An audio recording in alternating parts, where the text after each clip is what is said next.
भारत माता की, भारत माता की।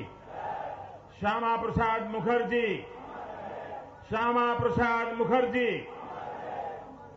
श्यामा प्रसाद मुखर्जी, श्यामा प्रसाद मुखर्जी। मंच पर विराजमान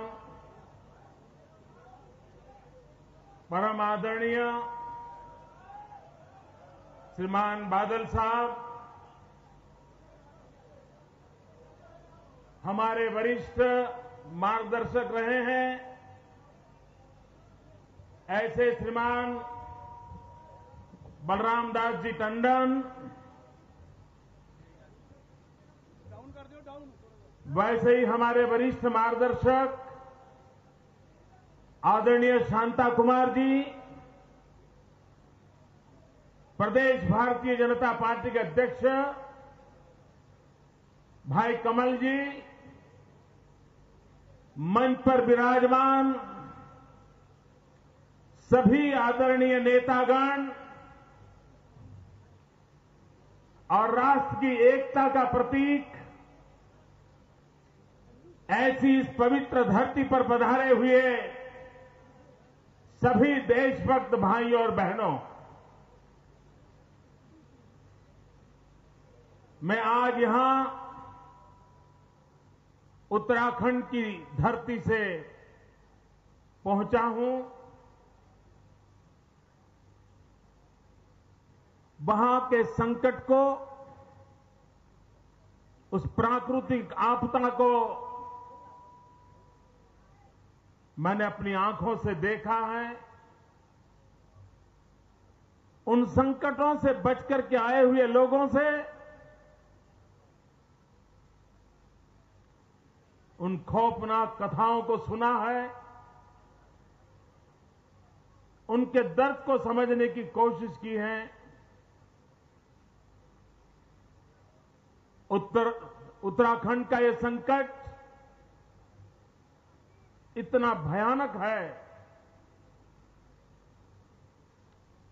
हजारों यात्री जिन्होंने अपने जान गंवाने पड़े हैं, अपने परिवार के स्वजन खोने पड़े हैं, उसी प्रकार से उत्तराखंड के नागरिकों को भी बहुत ही गंभीर नुकसान हुआ है। गांव के गांव उजड़ गए हैं, घोड़े चलाने वाले लोग गरीब जल में समा गए हैं। मैं उन सभी मृतात्माओं के प्रति अपनी श्रद्धा समर्पित करता हूं और मैं उत्तराखंड वासियों से विश्वास दिलाता हूं कि यह देश सेवा की संस्कृति से पला बढ़ा हुआ है। यह देश उत्तराखंड के साथ कंधे से कंधा मिलाकर के खड़ा रहेगा और उत्तराखंड की आपत्ति में से उत्तराखंड को बाहर निकालने के लिए यह देश कोई कमी नहीं रखेगा। ये मैं उत्तराखंड की जनता को विश्वास दिलाता हूं। भाइयों बहनों, आज डॉक्टर श्यामा प्रसाद मुखर्जी का 60वां बलिदान दिवस है। आजाद हिंदुस्तान के वे पहले शहीद थे जिन्होंने भारत की एकता के लिए बलिदान दिया था। यह देश एक हो, यह देश अखंड हो, यह देश एक रहे, ये देश श्रेष्ठ रहे, उन सपनों को पूरा करने के लिए डॉक्टर श्यामा प्रसाद मुखर्जी ने अपना बलिदान दिया था। भाइयों बहनों, इस देश के कांग्रेस के शासन की एक विशेषता रही है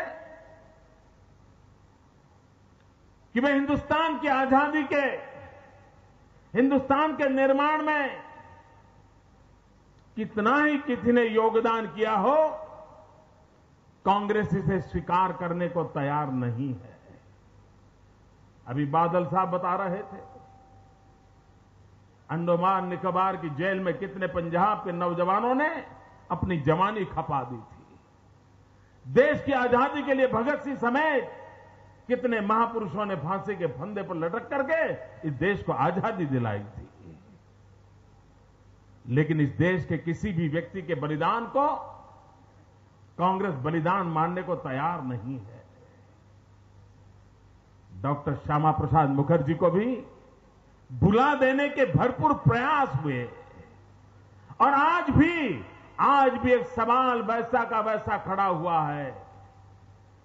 डॉक्टर श्यामा प्रसाद मुखर्जी की माता जी ने उस समय पंडित नेहरू को चिट्ठी लिखी थी और कहा था कि मेरे बेटे का मौत ये हत्या है। हिंदुस्तान की सरकार जांच करे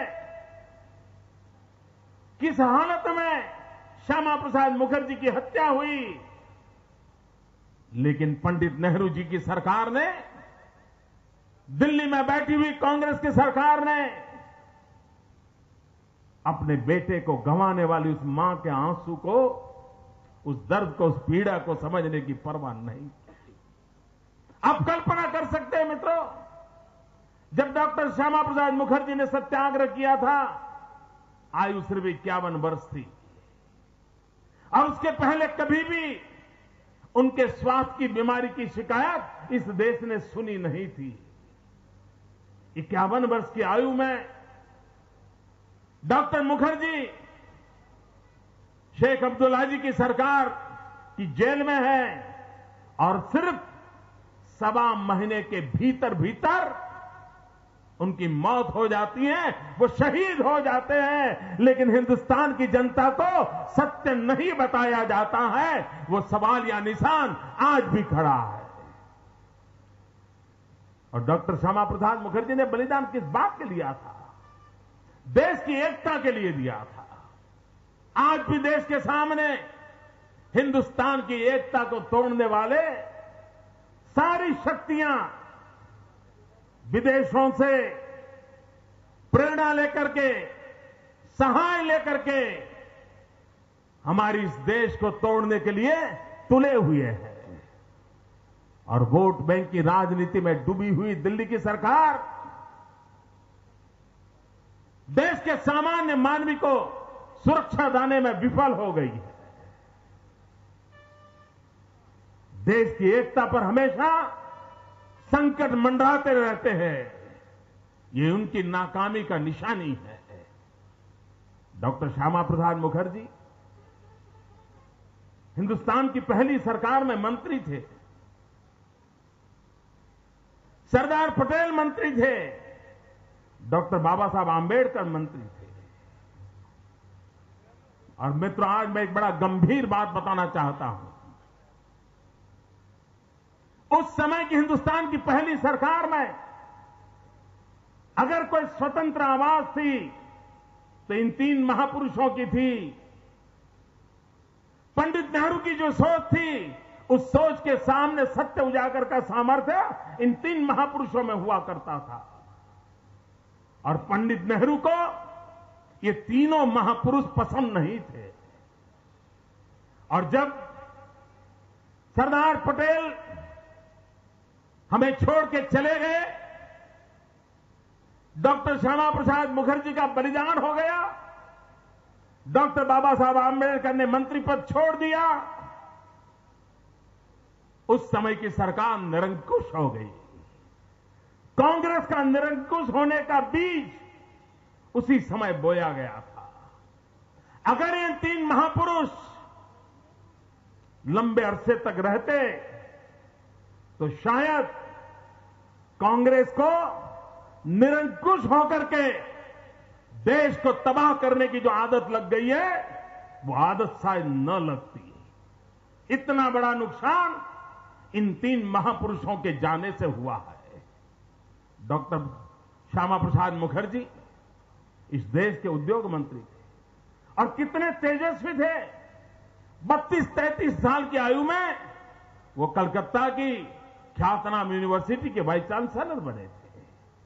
वो उतने तेजस्वी थे कि उन्होंने हिंदुस्तान के औद्योगिक विकास की, उसमें भी cottage industry, small scale industry, PSUs, उसके विषय में जो उस समय पॉलिसी बनाई थी, जो अवधारणा रखी थी, वो अवधारणा आज भी मूलधारा के रूप में हिंदुस्तान की विकास यात्रा में चल रही है। ये काम डॉक्टर श्यामा प्रसाद मुखर्जी ने किया था। डॉक्टर श्यामा प्रसाद मुखर्जी का नाता पठानकोट के साथ एक और कारण से भी है। यहां पर आकर के सत्याग्रह करके देश की एकता की आवाज बुलंद की थी। लेकिन वही डॉक्टर श्यामा प्रसाद मुखर्जी जब उद्योग मंत्री थे और उस समय रेलवे के डिब्बों में परिवर्तन लाया गया था, तीसरे दर्जे के रेलवे के डिब्बे में, तो डॉक्टर श्यामा प्रसाद मुखर्जी ने दिल्ली से पठानकोट रेलवे के तीसरे दर्जे में सफर करके ये डिब्बे में क्या कमियां हैं, क्या सुविधाएं हो सकती हैं, खुद दौरा करके जांच करके हिंदुस्तान के रेलवे के डिब्बों में सुधार करने का संकल्प प्रकट किया और वो पठानकोट आए थे, दिल्ली से निकल करके पठानकोट आए थे।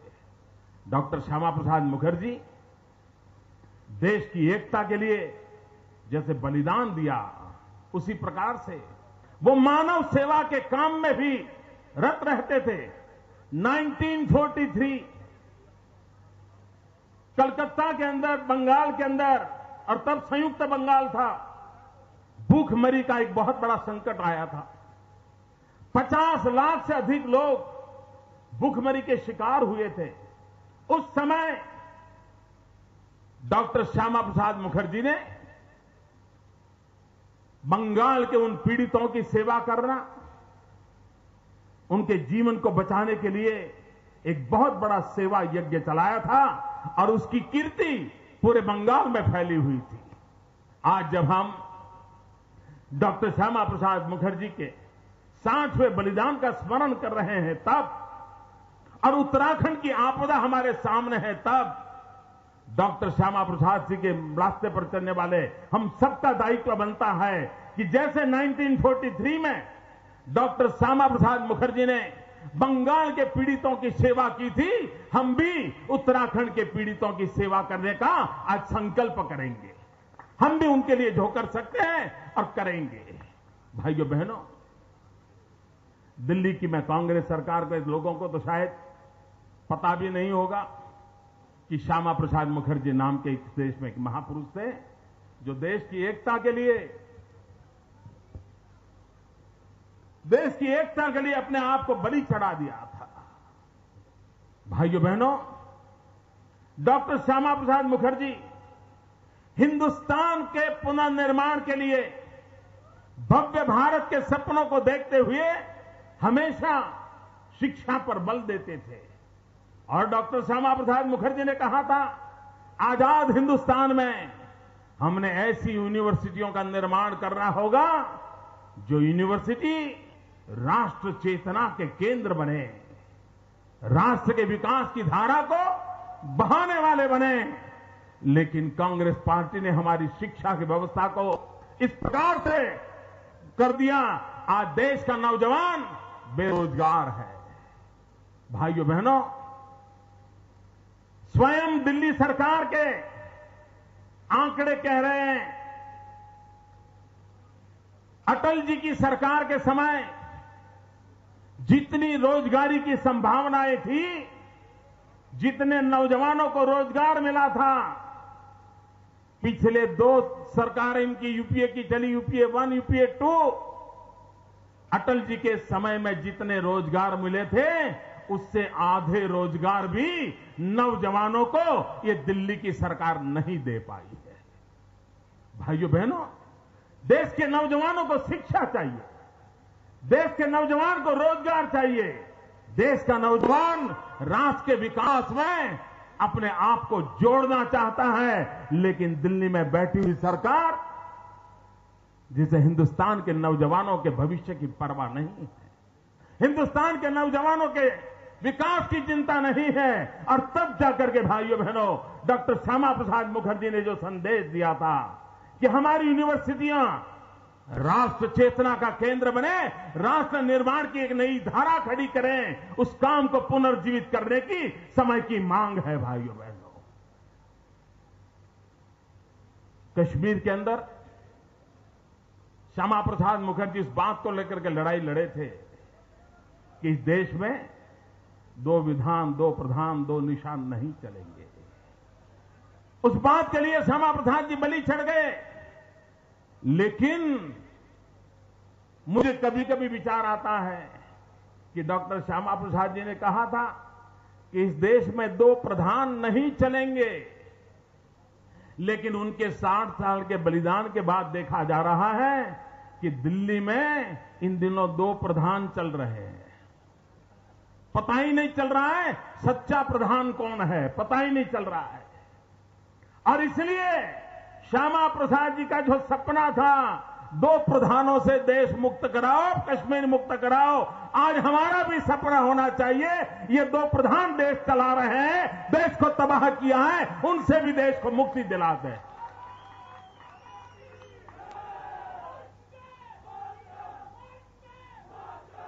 मित्रों,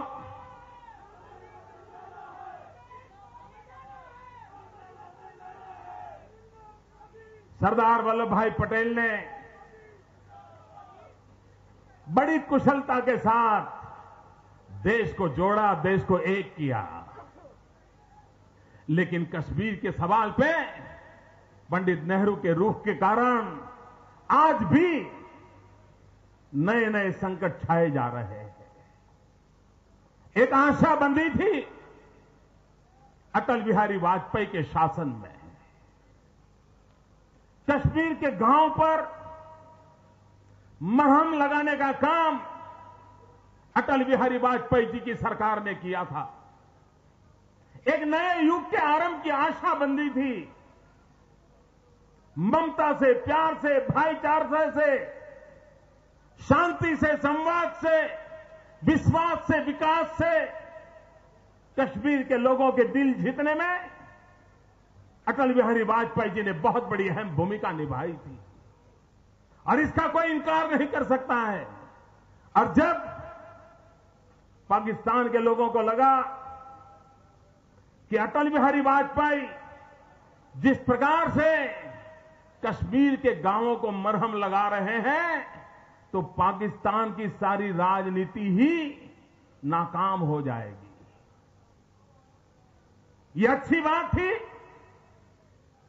कि उस समय के प्रधानमंत्री श्रीमान नवाज शरीफ वाजपेयी जी की कश्मीर के संबंध में जो नीति थी और जिस प्रकार से वाजपेयी जी कश्मीर के लोगों के घावों को मरहम लगा करके एकता के सूत्र में बांधने की कोशिश कर रहे थे, नवाज शरीफ के साथ वार्ता चल रही थी, तब वहीं के कुछ लोगों ने उनको कश्मीर का भला नहीं करना था, कश्मीर के नौजवानों का भला नहीं करना था। वाजपेयी जैसे नेता कश्मीर के दिलों की धड़कन बन जाए, ये उनको मंजूर नहीं था और इसलिए उन्होंने षड्यंत्र करके कारगिल किया था और उस पूरी यात्रा पर रोक लगाने की कोशिश की थी, संकट पैदा करने की कोशिश की थी। मित्रों, मैं विश्वास से कहता हूं, अगर 2004 में फिर एक बार वाजपेयी जी की सरकार बनी होती तो कश्मीर के घाव भरने में सफलता मिली होती, कश्मीर के पंडितों को न्याय मिलता, जम्मू, कश्मीर घाटी और लद्दाख, इन तीनों के बीच में अपने पराये का जो भेद है वो भेद भी मिट जाता, लद्दाख का भी विकास होता, जम्मू का भी विकास होता, कश्मीर घाटी का भी विकास होता। अगर वाजपेयी जी की सरकार 2004 में एक बार फिर बनी होती तो मैं विश्वास से कहता हूं भाइयों बहनों, आज मेरे कश्मीर के पंडितों के जो हाल है वो हाल न रहे होते और उनको भी न्याय मिलता, उनको सम्मान मिलता, उनके अधिकारों की रक्षा हुई होती। अगर वाजपेयी जी की सरकार एक बार और बनी होती तो आज कश्मीर का नौजवान जो रोजी रोटी के लिए भटक रहा है, निराश हो चुका है, सारे हिंदुस्तान के नौजवान तेजी से आगे बढ़ रहे हैं। कश्मीर का नौजवान भी कदम से कदम मिला करके हिंदुस्तान के नौजवानों की तरह वो भी आगे बढ़ना चाहता है, लेकिन सत्ता के सुख में, नशे में चूर राजनेताओं को कश्मीर के युवाओं की भी परवाह नहीं है। उसकी शिक्षा की चिंता नहीं है, उसकी रोजी रोटी की चिंता नहीं है। मैं आज एक अखबार में पढ़ रहा था, कश्मीर घाटी की 300 लड़कियां, कश्मीर घाटी की 300 कन्याएं राजस्थान में कोटा में जाकर के कोचिंग ले रही है। उनके मन में सपने हैं, देश के विकास में वो हिस्सेदार बनना चाहती हैं, वो इंजीनियर बनना चाहती हैं, वो आईएएस अफसर बनना चाहती हैं, वो जीवन को प्रगति की नई दिशाओं को पार करना चाहती हैं। कश्मीर घाटी की ठंडी वादियों को छोड़ करके कोटा की गर्मी में जाकर के वो पढ़ने के लिए कोशिश कर रही है। यह दिखाती है कि कश्मीर घाटी का नौजवान विकास की यात्रा में जुड़ना चाहता है, उसको शांति का रास्ते पर आने का इरादा है। भाइयों बहनों, बम, बंदूक और पिस्तौल से रक्त तो बह सकता है,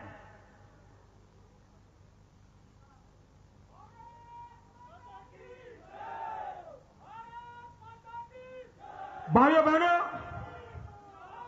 बम, बंदूक और पिस्तौल से किसी को मौत के घाट तो उतार दिया जा सकता है, लेकिन खुद की जिंदगी में कुछ नहीं पाया जा सकता। समय की मांग है, शांति, एकता, सद्भावना, जो श्यामा प्रसाद मुखर्जी का मंत्र था, उसको हम आगे बढ़ाएं। समय की मांग है एक नई आशा को लेकर के आगे बढ़ने की। और एक बात निश्चित है मित्रों, देश के नौजवान एक नई आशा के साथ, नए विश्वास के साथ विकास के राह पर चलने के लिए लालायित हैं, कुछ भी करने के लिए तैयार है। और इसलिए भाइयों बहनों, मैं आज जब श्यामा प्रसाद मुखर्जी के बलिदान के समय उन्हीं की मूर्ति की प्रतिमा के पास खड़ा हूं, तब उनके आशीर्वाद लेकर के मैं कश्मीर के नौजवानों से कहता हूं, आइए शिक्षा में, विकास में, प्रोफेशंस में अपने जीवन को जोड़िए। आपका भी भला होगा, आपके परिवार का भी भला होगा। और समय की मांग है, कश्मीर के गांवों को मरहम भरने का काम जो वाजपेयी जी ने शुरू किया था, कश्मीर के पंडितों को न्याय दिलाने का काम जो वाजपेयी जी ने शुरू किया था, जम्मू कश्मीर और लद्दाख, इनके संतुलित विकास का सपना जो वाजपेयी जी ने देखा था, जो पूरा सपना आज चूर चूर होकर के रह गया है। हम सबका जिम्मा है कि वाजपेयी जी ने जहां छोड़ा था उससे हमें आगे बढ़ाना है और से और आगे ले जाना है। और कश्मीर से कन्याकुमारी, हिंदुस्तान एक भी हो, हिंदुस्तान नेक भी हो, हिंदुस्तान सामर्थ्यवान भी हो, ये सपनों को हमने पूरा करना है। मैं प्रधानमंत्री जी से पूछना चाहता हूं, प्रधानमंत्री जी आप जवाब दीजिए देश को, क्या किया आपने? सरबजीत को मौत के घाट उतार दिया गया, क्या किया प्रधानमंत्री आपने? हमारी सेना के जवान उनके सर काट करके दुश्मन ले जाएं और 1 महीने के भीतर भीतर आपकी सरकार चिकन बिरयानी के भोजनों के साथ जयपुर के अंदर मीटिंग करे, और तब जाकर के सवाल उठता है कि आप देश के लिए क्या सोचते हैं, राष्ट्र की सुरक्षा के लिए क्या सोचते हैं। आप कल्पना कर सकते हैं मित्रों, पुरुलिया के अंदर विदेशियों ने आकर के विमान से शस्त्र फेंके थे। ढेर सारे शस्त्रों का जखीरा पुरुलिया के अंदर फेंका गया था। वो इस देश को तोड़ने वाले तत्वों के लिए था। इतने साल हो गए, आज भी पुरुलिया में शस्त्र फेंकने वाले लोग विदेशों में मौज कर रहे हैं और हिंदुस्तान की सरकार राष्ट्र की सुरक्षा के लिए ऊंची आवाज से बोल भी नहीं पा रही है। प्रधानमंत्री जी, देश पूछना चाहता है, आपने केरल के अंदर हमारे मछुआरों को मच्छी पकड़ने के लिए समुद्र के अंदर अपना व्यापार करने वाले लोग, मजदूरी करके मछुआरी करके जिंदगी जीने वाले गरीब मछुआरों को इटली के लोगों ने मौत के घाट उतार दिया गया। और आपकी सरकार इटली से उन गुनहगारों को लाने में असमर्थ रही। जब सुप्रीम कोर्ट ने डंडा चलाया और इटली के हाई कमिश्नर को जेल में बंद करने की नौबत आई, तब जाकर के उन गुनहगारों को लाना पड़ा। क्या कैसे चला रहे हो सरकार? जिस भूमि पर श्यामा प्रसाद मुखर्जी ने बलिदान दिया हो, देश के सामर्थ्य के लिए, देश की एकता के लिए, देश के शौर्य के लिए, उस देश की सुरक्षा का ये हाल आपने करके रखा है। और इसलिए भाइयों बहनों, आपका भविष्य कतई इस कांग्रेस के हाथ में सुरक्षित नहीं है। भाइयों बहनों, अगर देश सुरक्षित नहीं है, देश का सामान्य जन सुरक्षित नहीं है, तो देश विकास की राह पर कैसे चल पाएगा? देश के नौजवानों का भाग्य क्या होगा? और अगर यही हवा चल पड़ी कि गलत रास्तों से जिंदगी गुजारे बिना चारा नहीं है और देश का नौजवान उस पर मोड़ गया, तो हिंदुस्तान को कौन बचा पाएगा? भाइयों बहनों, समय से पहले जागने की जरूरत है। वैसे बहुत नुकसान हो चुका है, अब इस देश को हम और संकट में नहीं डाल सकते।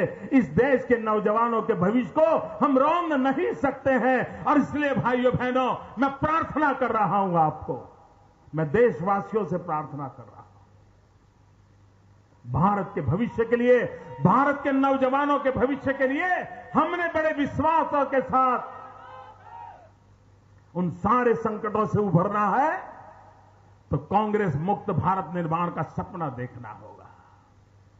कुछ समय पहले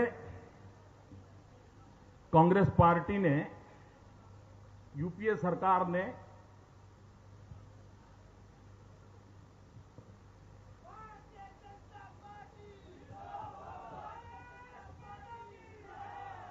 कुछ समय पहले यूपीए सरकार ने अरबों खरबों रुपया खर्च करके टीवी पर एक एडवर्टाइजिंग कैंपेन का पूरा तूफान खड़ा कर दिया था। कहीं पर भी टीवी चालू करो, हर 10 मिनट में भारत सरकार की वो एडवर्टाइजमेंट दिखाई देती थी। लेकिन पिछले 10 दिन से वो एडवर्टाइजमेंट दिखाना बंद कर दिया है। क्यों? कारण मालूम है? उनकी एडवर्टाइजमेंट थी, भारत के निर्माण पे हक है मेरा।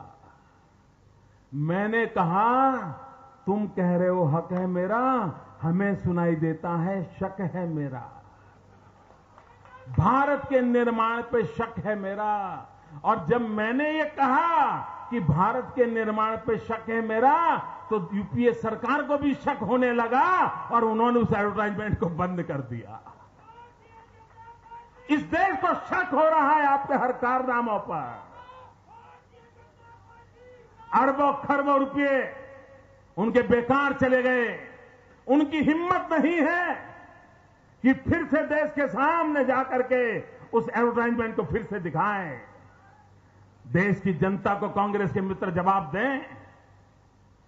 ये कौन सा शक पैदा हुआ कि आपको आपकी खुद की एडवर्टाइजमेंट विड्रॉ करनी पड़ी है? मित्रों, इन दिनों कांग्रेस पार्टी और रुपये के बीच में एक कंपटीशन चल रहा है। कांग्रेस पार्टी और रुपये के बीच में कंपटीशन चल रहा है। वो दोनों एक दूसरे से स्पर्धा कर रहे हैं, कौन नीचे गिरता है उसकी स्पर्धा चल रही है। हर दिन या तो रुपया नीचे गिरता है तो दूसरे दिन कांग्रेस की इज्जत नीचे गिरती है। एक दिन डॉलर के सामने रुपया नीचे गिरता है तो दूसरे दिन कांग्रेस की इज्जत नीचे गिर रही है। ये रुपया और कांग्रेस दोनों गिरने की स्पर्धा में लगे हुए हैं और देश गिरता चला जा रहा है। मेरे भाइयों बहनों, देश बर्बाद होता जा रहा है और इसलिए समय की मांग है। भाइयों बहनों, बादल साहब बता रहे थे कि वो गुजरात की गीर का दूध पीते हैं। पंजाब के साथ हमारा खून का नाता है, हमारा खून का रिश्ता है। जब गुरु गोविंद सिंह जी ने पंच प्यारे की बात कही थी, उन पंच प्यारों में जो पहले पंच प्यारे थे उसमें एक मेरे गुजरात का नौजवान था जिसने गुरु गोविंद सिंह के आदेश पर बलि चढ़ने का फैसला किया। अगर गुरु गोविंद सिंह जी के पंच प्यारों में गुजरात है तो वो गुजरात आज भी आपका है। वो गुजरात आज भी पंजाब के साथ है, वो पंजाब आज भी गुजरात के साथ है। मेरा और आपका खून का रिश्ता है। भाइयों बहना, मेरे राजनीतिक विकास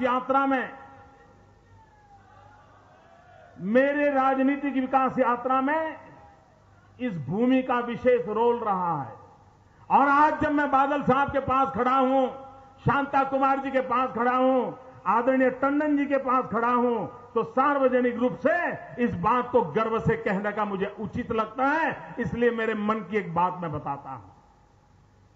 1995 मैं गुजरात छोड़ करके चंडीगढ़ आया, पंचकुला में रहता था, 6 साल यहां रहा और उस समय मैं हरियाणा, हिमाचल, पंजाब, जम्मू कश्मीर, चंडीगढ़, इस सारे क्षेत्र में भारतीय जनता पार्टी का एक प्रभारी के नाते काम देखता था।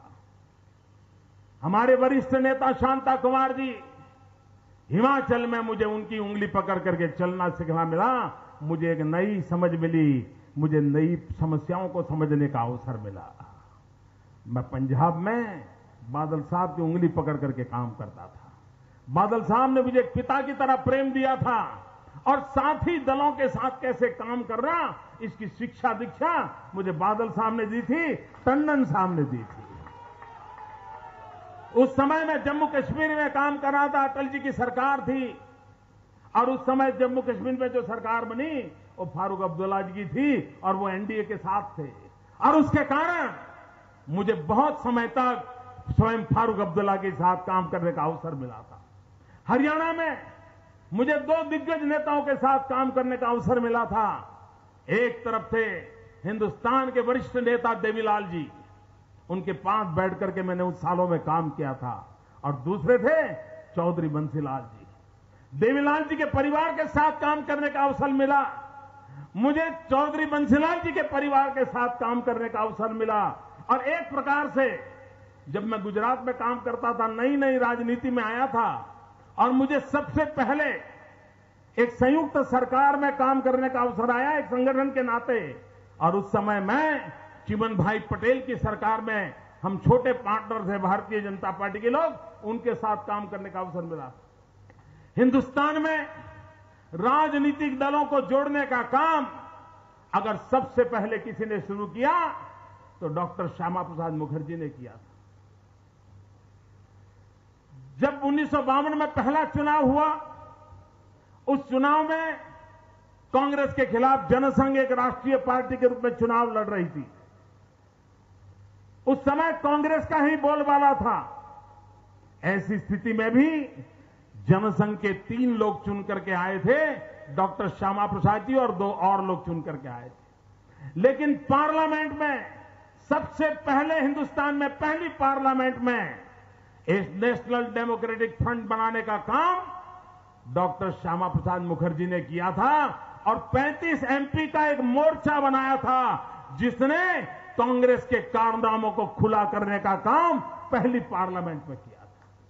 ये बीज बोए थे और हम भी आपातकाल आया, जनसंघ को बलि चलाना पड़ा, चढ़ा दिया, लेकिन देश में लोकतंत्र की प्रस्थापना करना यह हमारा चरित्र रहा है, ये हमारे संस्कार रहे हैं। हम जोड़ने वाले लोग हैं, हम दलों को भी जोड़ते हैं, हम दिलों को भी जोड़ते हैं और वो जोड़ करके आगे चलने वाले लोग हैं।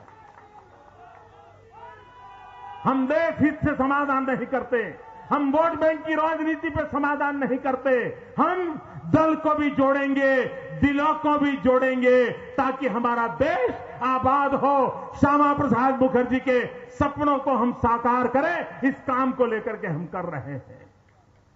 भाइयों बहनों, हमने विकास की नई ऊंचाइयों को पार करना है और मैं गुजरात के अनुभव से कहता हूं, बादल साहब हर बार गुजरात का जिक्र करते हैं, उनके मंत्रियों को भी कहते रहते हैं कि जरा जाओ गुजरात देख के आओ, आते भी हैं मंत्री सारे।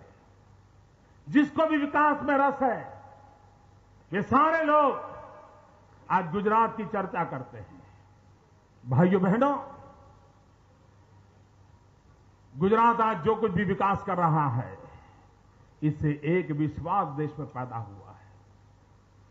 यही नागरिक देश के, यही सरकारें, यही मुलाजिम, यही पॉलिटिकल पार्टियां, यही कानून, यही नियम, उसके बावजूद भी देश को आगे बढ़ाया जा सकता है। गुजरात उसके लिए एक उत्तम उदाहरण है। मैं आपको विश्वास दिलाने आया हूं। भाइयों बहनों, ये देश आगे बढ़ने के हर शक्ति से भरा हुआ है। 65% नौजवान 35 से कम आयु के हैं। वे जिंदगी में कुछ करना चाहते हैं, वे आगे बढ़ना चाहते हैं, उन्हें अवसर चाहिए। अगर मैं विश्वास दिलाता हूं आपको, नौजवानों को अवसर मिला तो यह हमारे हिंदुस्तान को पिछले 60 साल में जितनी ऊंचाई प्राप्त नहीं हुई, इससे अनेक गुना ऊंचाई ये हमारे नौजवान हिंदुस्तान को दे सकते हैं। ये सामर्थ्य उनमें पड़ा है। भाइयों बहनों, देश की सुरक्षा को प्राथमिकता देना है, देश की एकता को प्राथमिकता देना है, देश में सद्भावना का माहौल बनाने का मंत्र जो डॉक्टर श्यामा प्रसाद मुखर्जी ने दिया है, इसको हमें आगे बढ़ाना है। और इसी के साथ हम आगे बढ़े। आज 23 जून इस महापुरुष के बलिदान दिवस पर उनके चरणों में सर झुकाने का मुझे अवसर मिला।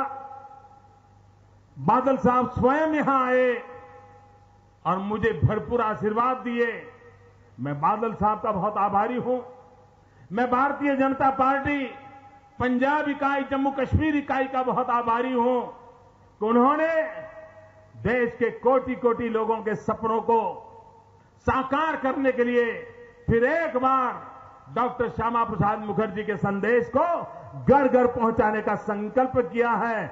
मैं उन सबका बहुत बहुत धन्यवाद करता हूं और मैं पंजाब की जनता का भी बहुत आभारी हूं, क्योंकि मेरे लालन पालन में इस धरती का भी बहुत बड़ा रोल रहा है। उन सबका अभिनंदन करते हुए मैं अपनी वाणी को विराम देता हूं। फिर एक बार बोलेंगे मेरे साथ, पूरी ताकत से बोलेंगे, भारत माता की। ऐसे नहीं, आवाज कश्मीर की घाटियों में भी सुनाई देनी चाहिए। भारत माता की, भारत माता की। श्यामा प्रसाद मुखर्जी, श्यामा प्रसाद मुखर्जी, श्यामा प्रसाद मुखर्जी।